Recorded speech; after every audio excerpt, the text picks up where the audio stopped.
Ya Bapak Ibu yang dirahmati Allah Subhanahu wa taala, mengantisipasinya memang umat kita harus rajin ngaji. Rajin ngaji baca kitab begini, baca ilmu. Dan usahakan mengaji itu dengan ulama yang ahli di bidang ilmunya masing-masing. Kalau bahasa saya, tanamkan keyakinan kepada umat kita ini, berilmu, memahami ilmu itu harus profesional dan proporsional. Profesional dan proporsional itu maksudnya apa? Maksudnya gini. Kalau kita mau berhukum, pakai ilmu hukum ulama salaf, ulama tabi'in yang sudah disistematis, fikih mazhab. Hukum itu dalilnya ada Al-Quran, Sunnah atau hadis, ijma, qiyas. Nanti kalau nggak ada dalam Quran hadis, ijtihad. Mu'adz bin Jabal disuruh Nabi ijtihad. Ijtihadnya pakai apa? Pakai maslahat seperti Umar bin Khattab, dalilnya. Pakai istishab seperti Imam Syafi'i. Pakai hadis yang lemah munqati' tapi tidak maudhu, tapi banyak dia seperti Imam Ahmad bin Hanbal, ya. Atau pakai takhrijul manat, tangkihul manat. Nah, itu model qiyas Imam Ahmad bin Hanbal. Ya. Pakai adat Madinah, adat masyarakat setempat, adat Madinah seperti Imam Malik. Gak ada dari lain. Gak ada dalam Quran, gak ada dalam hadis, gak ada sunnah, gak ada ijma, qiyas. Dilihatnya kebiasaan orang Madinah. Kenapa? Karena orang Madinah ini anak tabi'in, anak sahabat, cucu-cucu sahabat. Mereka akan kalau sholat pasti melihat ayahnya, atuknya. Dapat ilmu. Jadi kalau kebiasaan mereka sembahyang ibadah begini-begini, begitulah itu. Itu dijadikan dalil Imam Malik. Maka nanti muncul al-adatul muhakkamah. Adat itu bisa jadi hukum. Nah, kalau kita masuk ke wilayah orang Jawa, kita lihat adatnya. Kalau adat orang Jawa tidak bertentangan dengan hukum Islam, boleh. Yang penting tidak bertentangan dengan syariat, ijtihad. Ya. Mohon maaf, jangan kita nggak ada dalam Quran, nggak ada dalam Sunnah, nggak ada dalam hadis. Lalu kita berhukum berdalil pakai apa? Pakai dengkul. Apa pakai dengkul? Sesat bid'ah neraka. La ilaha illallah. Ulama mana yang berhukum pakai itu? Nggak ada ulama yang berhukum, ahli hukum berhukum pakai sunnah bid'ah. Berhukum pakai hukum taklifi atau hukum wali. Itu awal kesesatan, Pak. Makanya Imam Syafi'i itu ngomong apa? Faqihan wa sufiyan. Jadilah kau ahli faqih dan jadi sufi. Mereka enggak faqih, enggak ulama, enggak faqih, enggak ahli ilmu fikih, enggak sufi pula. Udah akalnya enggak faqih rusak, enggak sufi hatinya pun rusak. Ini mohon maaf nih, Bapak lihat ini salah satu contoh jadi. Ini masuk ke wilayah perdebatannya. Sengit sekali. Inilah kerjaan mereka. Kalau kita belajar sufi, belajar marifat, syariat, hakikat, tarekat, marifat, akhirnya lama-lama ujungnya murtad. Ini teori mereka. Kenapa? Kalau bahasa saya, ente nggak ngerti tasawuf, nggak pernah belajar tasawuf, nggak pernah mendalami tasawuf, kok buat teori begini? Dari mana ente tahu begini? Ahli tasawuf Syekh Abdul Qadir Jilani emang murtad. Ulamanya mengakui, ustadznya ngakui Syekh Abdul Qadir Jilani itu wali Allah. Mulutnya di medsos, tapi prakteknya mereka sesatkan tarekat Syekh Abdul Qadir Jilani. Kurang ajar nggak itu? Maka kata Ustadz Hadrami, saya tegas ini Pak, Ustadz Hadrami, mereka itu munafik mirip Syiah. Munafiknya di mana? Ngomongnya itu wali. Ngomongnya Syekh Abdul Qadir Jilani depan orang ramai, giliran tauhidnya pemahamannya Syekh Abdul Qadir Jilani sesat masuk neraka, tarekat sesat, sufi sesat masuk neraka. Kayak gitu. Akal mereka itu bercocok di kepala mereka itu sendiri terjadi kontradiksi yang sangat hebat. Bagaimana beragama begitu? Mana ada teori begini? Syariat, hakikat, marifat, selesai. Murtad. Yang bisa murtad itu malah khawarij tadi kan? Khawarij loh. Yang berpegang kepada yang mutasyabih, meninggalkan ayat muhkamah. Itu ciri khawarij. Ciri khawarij itu apa coba? Profesor Ahmad Salabi, ahli sejarah Islam Lebanon, dia tulis buku Khawarij dan Syiah dan Khawarij. Diceritakannya itu sejarah Khawarij semua. Ciri Khawarij itu pertama sangat tekstual. Ya. Maka ayat mutasyabih dipahami tekstual saja, dipegang kuat. Nah itu bahaya, ciri-ciri itu Pak. Yang kedua nanti mereka itu tidak faqih, agak bodoh-bodoh. Maka ilmu fikihnya lemah, tidak faqih. Ilmunya apa? Ilmu terjemah, hanya sampai tenggorokan kata Nabi. Sampai tenggorokan itu maksudnya apa?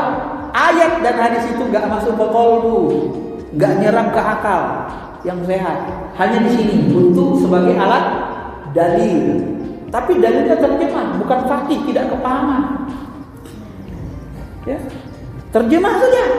Maka orang awam nggak belajar gampang ditipu. Ini pakai ayat loh, ini hadisnya, ini hadisnya. Begitu kita tafsirkan, kita faqih, kita pahami secara baik, ternyata sesat. Benar? Maka nanti yang mereka pakai semua ulama besar kita, yang diambil mereka pendapatnya, yang mendukung pendapat dia. Imam Syafi'i mengatakan jangan kalian belajar tasawuf, tasawuf itu paginya bodoh, lama-lama jadi sesat. Ya, itu dipakai. Tapi perkataan Imam Syafi'i yang mengatakan faqihan wa sufiyan, jadilah engkau ahli fikih dan sufi, gak dipakai.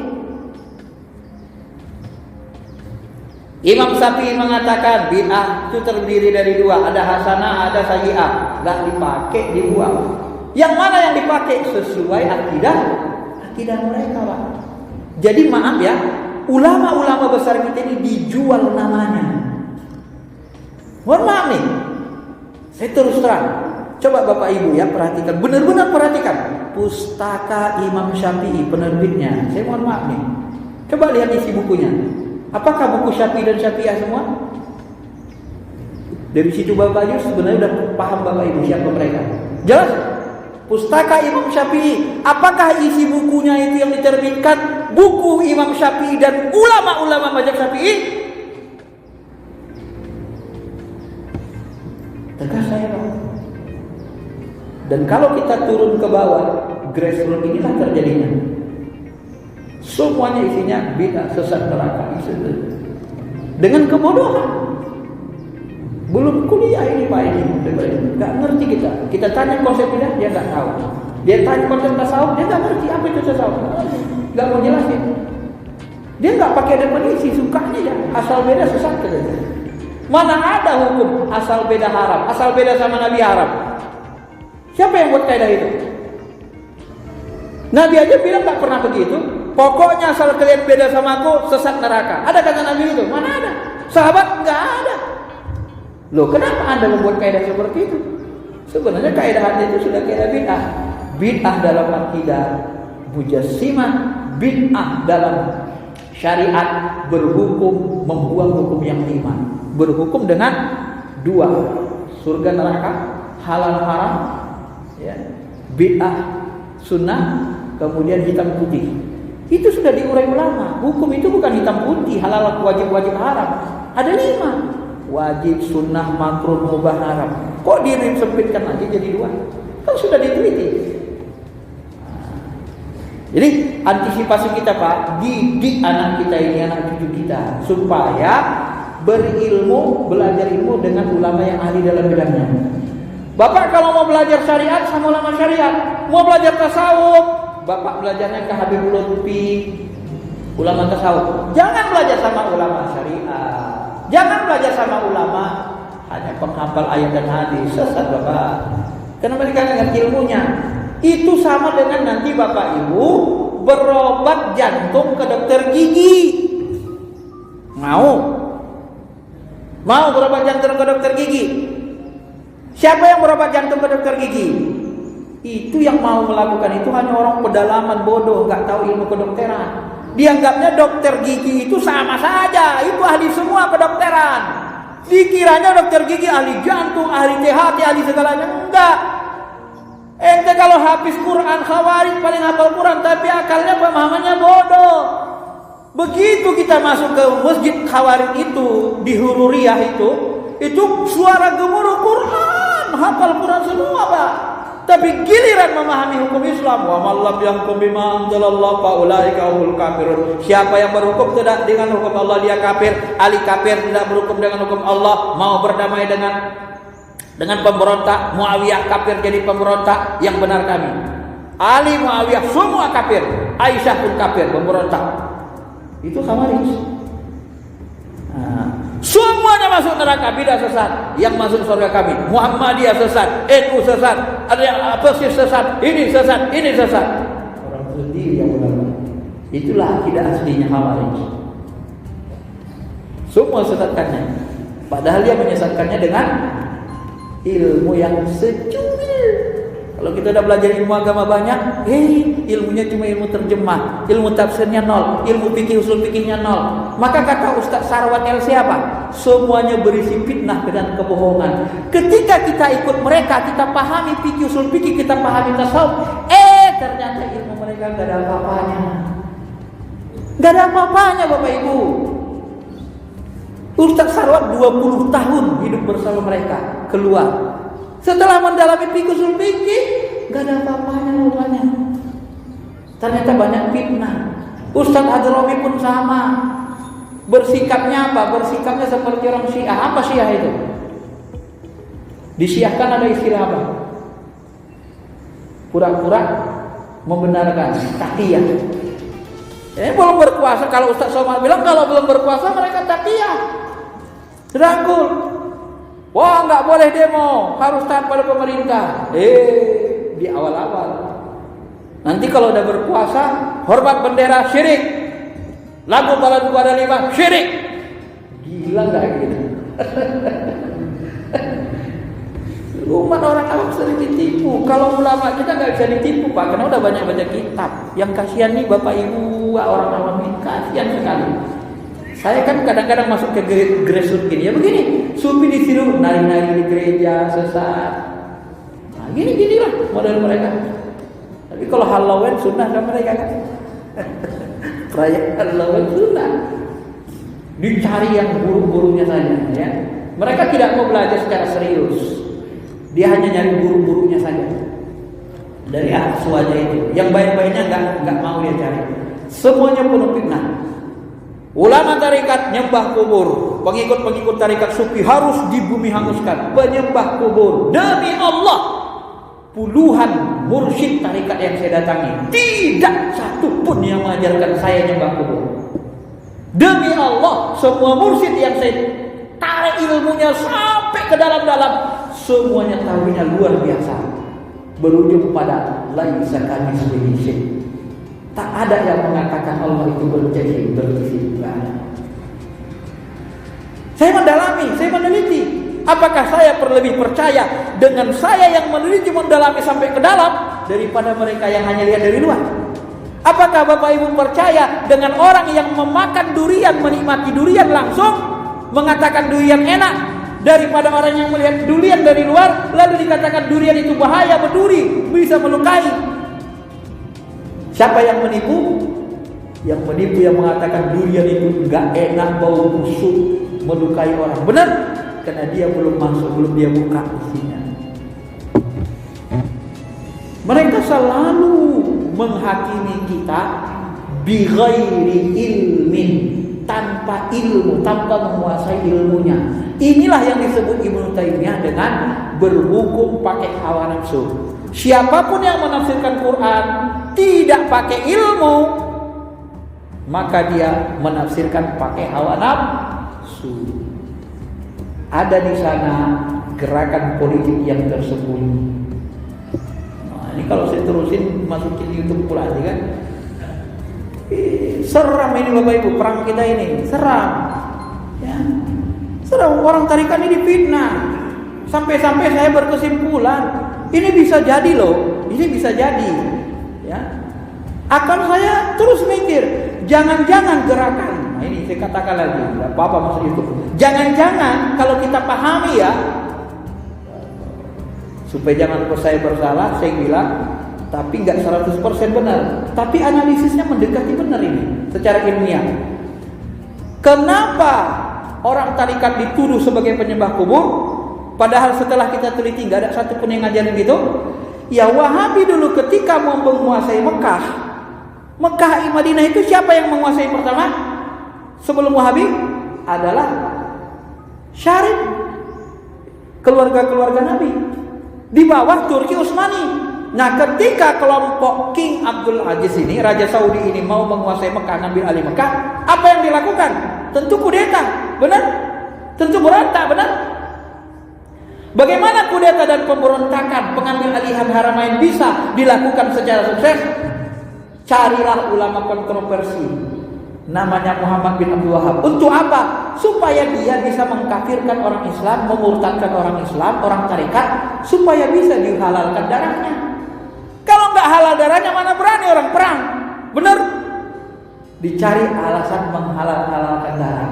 Ini analisis salah satu ulama besar Jemaah Tabligh, Kiai Haji Ujeron Temburu. Dia sebut, jangan-jangan katanya itu dibuat alasan untuk menghalalkan darah orang beriman. Ngeri kan? Ngeri Pak, ini berbau politik. Wah, kalau kita bahas terus ngeri. Apa manfaat mereka 100 tahun lebih menguasai haramain? Gak banyak. Negara Islam hancur satu persatu. Irak didukung, dihantam Amerika. Mereka dukung. Karena Irak ini adalah pusat apa? Pusat peradaban Aswaja Nasional Jemaah. Dihabisi sama Amerika. Dengan alasan apa? Teroris. Terbuktikah? Enggak terbukti. Siapa dukung? Saudi dukung. Lihat YouTube Rahmat Baikuni, dia punya video banyak tentang itu. Pakai tari-tari pedang lagi, mendukung menghancurkan Irak. Setelah itu apa yang terjadi? Setelah itu maka mereka tak mendapat kepercayaan umat Islam. Lalu dibuatlah abad 20 gerakan Salafi Wahabi untuk mengelabui. Ini sangat kuat kaitannya dengan politik. Hati-hati. Saya menganalisis dan mendalami dan melihat grassroots, bagaimana di grassroots itu hebatnya mereka menghantam kita Aswaja itu kan. Jadi takut kita Pak. Kalau Bapak tidak ke grassroots, maka saya ambil contoh ini, salah satu ini grassroots Pak. Begini cara mereka menyesatkan tasawuf terus. Semua kita diserang. Kadang-kadang saya masuk, saya balas. Enggak mempan. Sebanyak apapun dalil yang kita kasih tetap tidak diterima sama mereka. Seperti sudah di brainwashing, cuci otak. Ya. Dahsyat luar biasa. Itu yang membuat kita takut sebenarnya ya. Maka saya dalam hati saya, ya Allah, jangan anak saya nanti, anak cucu saya ini masuk ke dalam itu. Saya sangat takut saya ke depannya. Saya sendiri takut. Ya, jangan sampai. Ya. Karena kita orang Aswaja ini ilmunya banyak Pak. Nggak bisa disepelein. Karena kita menguasai banyak ilmu agama. Ilmu tasawufnya ada, ilmu fikihnya ada, ilmu apanya, tafsirnya ada, ulumul hadisnya ada, filsafat Islamnya ada, semua ilmu agama. Maka UIN Jakarta itu salah satu menurut saya ini tonggak agama Islam. Karena di situ belajar ilmu agama semua. Itu tonggak Pak. Cuma memang ada yang sedikit-sedikit liberal itu dibuang aja. Itu namanya pernah gagal. Kalau liberal dia pernah gagal itu. Ya. Yang sebenarnya dia tidak liberal gitu. Kenapa? Semua ilmu dipelajari. Ilmu fikih, usul fikih ada, tarbiyah Islam ada, dakwah Islam ada. Ya. Fakultas filsafat Islam, akidahnya ada, Aswaja. Semua ada. Nah, kalau semua ilmu ada, ya namanya orang menguasai banyak ilmu, itu apa? Itu yang diikuti. Kalau cuma hafal hadis, hafal Quran, hafal terjemah, tahu terjemah itu aja pakai, nggak bisa dong. Ya, bagaimana kita mau membuang ilmu yang sudah dibuat ulama Aswaja, ulama-ulama ahli ilmu zaman Nabi, sahabat, tabi'in. Sudah diurai tabi'in. Oh, ilmu tasawuf nggak ada masa Nabi dan sahabat. Jangankan ilmu tasawuf, ilmu hadis pun nggak ada zaman Nabi sahabat. Jangankan ilmu hadis zaman sahabat, Nabi sahabat, Quran aja pun belum dicetak zaman sahabat. Jangankan belum dicetak, titik barisnya pun nggak ada zaman Nabi sahabat. Benar? Kapan ilmu itu ada? Semua ilmu agama itu sudah ada zaman Nabi sahabat. Ilmunya sudah ada, tapi belum sistematis. Itu bahasanya. Al-Quran Sunnah itu cuma bahan baku, dalil. Dikaji, lahir ilmu tafsir, bil ma'zur. Dikaji, lahir ilmu hadis. Yang bisa dipakai hadis ini, yang hadis maudhu enggak. Dikaji, lahir ilmu fikih, usul fikih, ilmu hukum Islamnya. Dikaji, lahir ilmu tajwidnya, cara bacanya. Dikaji, lahir ilmu ghinanya, cara melakukannya, ada qiraah sabah. Dikaji, lahir ilmu filsafat Islamnya. Kaji, lahir ilmu akidahnya. Ya dari situ semua. Loh, ulama udah capek-capek membuat ilmu agama gitu banyak diteliti, tiba-tiba ente buang semua. Kita kembali kepada Quran hadis. Kita gak pernah keluar kok. Ngapain kembali? Ya kan? Makanya Kiai Idris Abdi bilang, kapan kita keluar dari Quran hadis? Kita gak pernah keluar. Kapan? Kenapa mau kembali? Kita masih di dalam terus kok. Kita mengkaji semua ilmu dari Quran hadis, kaidah-kaidah usuliyah fikih semuanya pakai Quran hadis kok ada dalilnya. Ya. Al-umuru bima qasidiha, kaidah usuliyah. Segala urusan tergantung niatnya. Itu kan dari hadis. Innamal amalu binniyat. Ada sandaran hadisnya. Bukan dibuat gitu-gitu aja. Paham Pak? Paham Pak? Dudukkan ilmu ini aswaja ini biar jangan sesat kita. Ya begitulah Pak ya antisipasinya ya, harus banyak belajar dan belajar kepada ulama yang ahli di bidangnya. Jangan belajar sama ulama yang gak ahli. Belajar dokteran gigi sama dokter gigi, jangan dokter hewan. Belajar dokter jantung sama dokter jantung, jangan belajar lagi balik sama dokter gigi. Supaya apa? Ilmunya sempurna. Belajar hukum Islam, pakai ilmu hukum Islam tabi'in, ulama salaf, Imam Syafi'i, Imam Mazhab. Jangan pakai ilmu hadis. Masa berhukum pakai ilmu hadis sunnah bidah? Pakai ilmu hukum Islam dong. 1200 tahun kita pakai ilmu hukum Islam dalam berhukum. Muncul salafi wahabi, dirubah mereka. Lupa umat Islam dengan wajib sunnah maupun mubah haram. Yang ada sunnah bid. Lupa umat Islam yang mereka buat. Kayak dicuci otaknya. Gimana orang sudah mengerti ilmu hukum mau dicuci otaknya lagi? Nggak bisa. Yang bisa dicuci yang anak SMA, SMP, yang fakultas pertanian, fakultas teknologi gampang dicuci otaknya. Kenapa? Belum ada yang artis. Maka kalau dia sudah sebulan 2 bulan belajar merasa hebat. Kayak ulama, susah saja. Padahal masih kosong kan? Itu cara belajar agama yang salah. Baik, pagi ini saya agak panjang bicaranya supaya Bapak gak sesat. Cukup ya? Terima kasih. Assalamualaikum warahmatullahi wabarakatuh.